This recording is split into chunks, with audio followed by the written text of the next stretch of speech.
morning. XRP finally broke through $3 last week. But does this breakout actually have legs and kind of like the levels that we're looking for the staircase ladders? Or is it just another trap before the real move? Let's take a peek at it today. Welcome to the channel. This is my weekly charting and kind of breakdown of what to expect for the week. If you are new to the channel, this is what I do weekly. I try and shoot for Mondays, early mornings, so that way I can prepare for all the cool stuff that's going to happen for the week, and also do a breakdown of what we did and how we did last week. So let me pull up some of the charts, and I do have a new mic today. This just came in this morning, so I'm testing it out. Please let me know if this is a lot better in the comments below. I got it just for you guys, so wanted to reinvest into what I am doing. And let me pull this guy up. All right, so we've got crypto bubbles. For the hour, we don't want to look at the hour so much. It's been red, right? So if we look at the day, it's red. Let's take a look at the week. No internet connection with my internet down. Content loading. For the week, I know we are green, so that's good. And then for the month, we are 50-50. And for the year, of course, we're green. Market cap and day. So we are low on market cap overall. So I don't know where that money's going. BTC negative 0.4%. I mean, it's not anything too crazy. So that's where we're at. Let's take a deeper dive into the whole crypto market. Bitcoin is sitting at 114, and that is for the day, or for the week, we're up 2% for Bitcoin. And I'm tracking Bitcoin because it's the leader, right? We've got also altcoin season popping off. We're at 70 out of 100. So I would say we are in altcoin territory. I'll drop another video talking about what to expect, with the altcoin season. And my next video that's going to be posted on Wednesday is going to be more about the, discipline that you have to be building around some of this.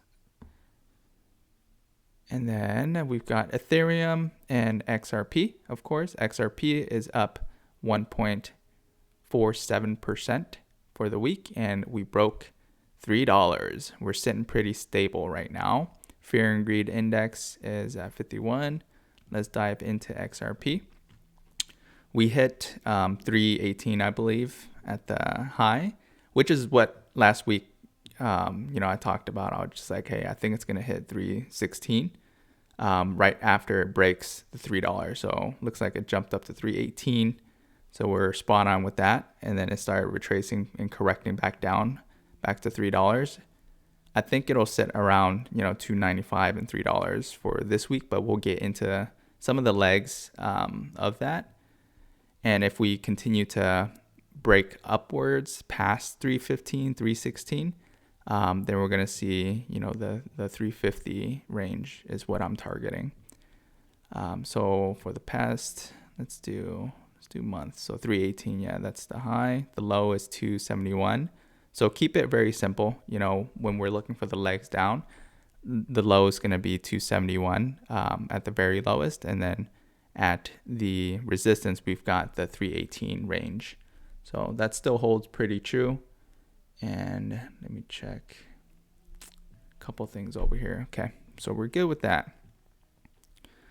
Let's dig into Webull and break down those legs, and let's look at it from a daily view. Okay, and we zoom out a little bit. So we've got a couple legs here. This is right at 314, 315 area upwards. Then we're going to do 330, 333, and then we've got the 360. So these are the legs up that I'll be looking at. And just right off the bat, I can tell like a ton of volumes around here. So we're going to be at like the 376, 375 would be the leg down if it does. If we do break down $3, 295 around that range, then we're going to be looking for downtrend towards that area.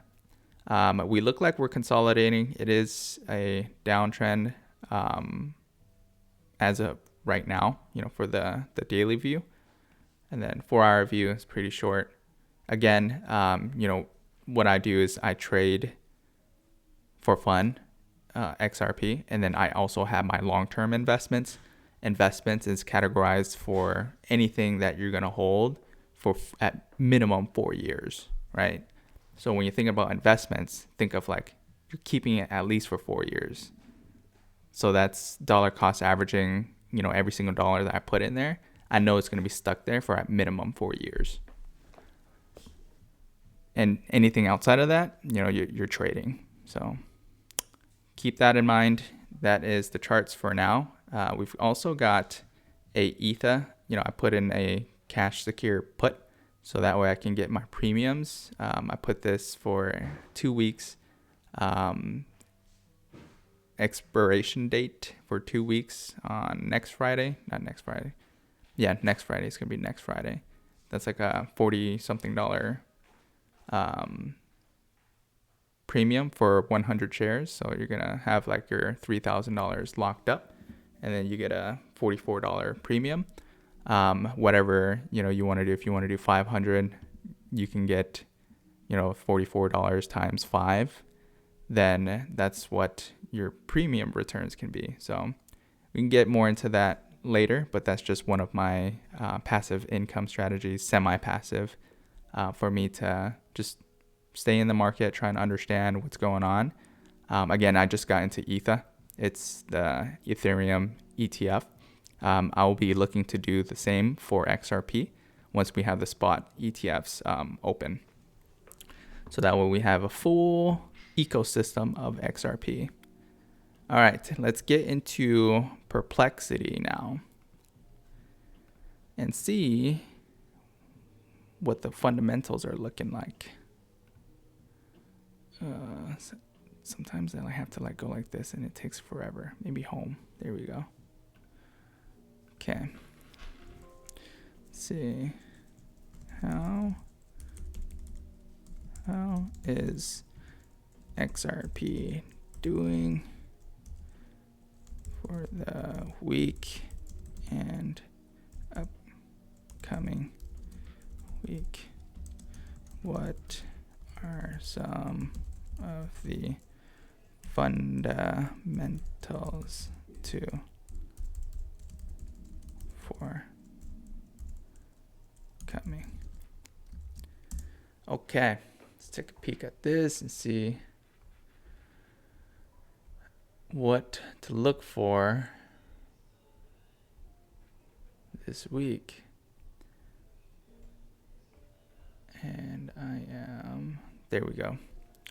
So this week's performance, we're looking at current price point 3 to 308, pulling back 2.9% from yesterday's close. That is fine. So we're looking at a 297 for midweek. Yeah, we're going to be sitting around $3 is what they're thinking. If we go upside, passing the 318, 320, we can break upwards towards 330, which is exactly what I priced at Webull. And then we've got support at 297, and then we can slide back to 280, 293, which is pretty accurate. So some of the fundamentals that we can keep our eyes on is the ETF regulation and regulations around the spot ETF or XRP.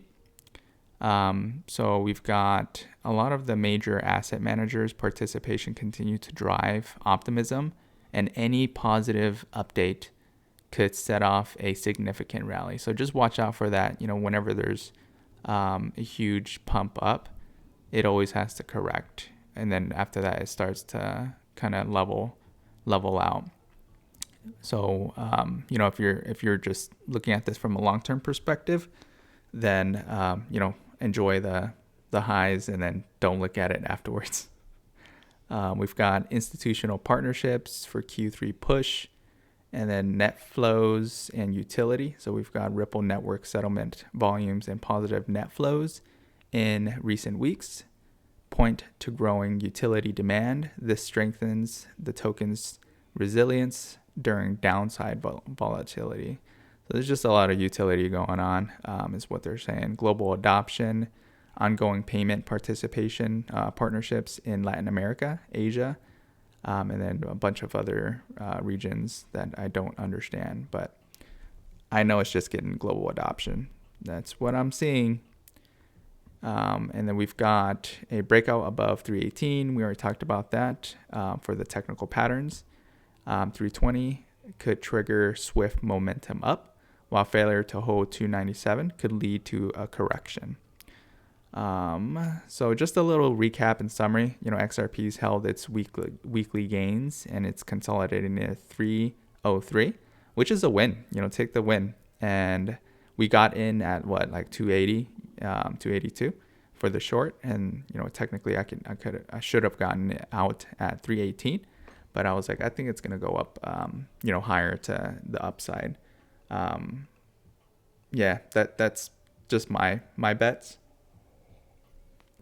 Again, these are my short plays. I post this up weekly just based on my short plays, and so we can stay up to date with XRP news and what's happening with the pattern. So yeah, let's look forward to this week. And if you guys have any additional questions and concerns, please do let me know. If you like this type of video, please comment, subscribe, hit that like notification or bell notification, and like. Catch you guys in the next one. Later.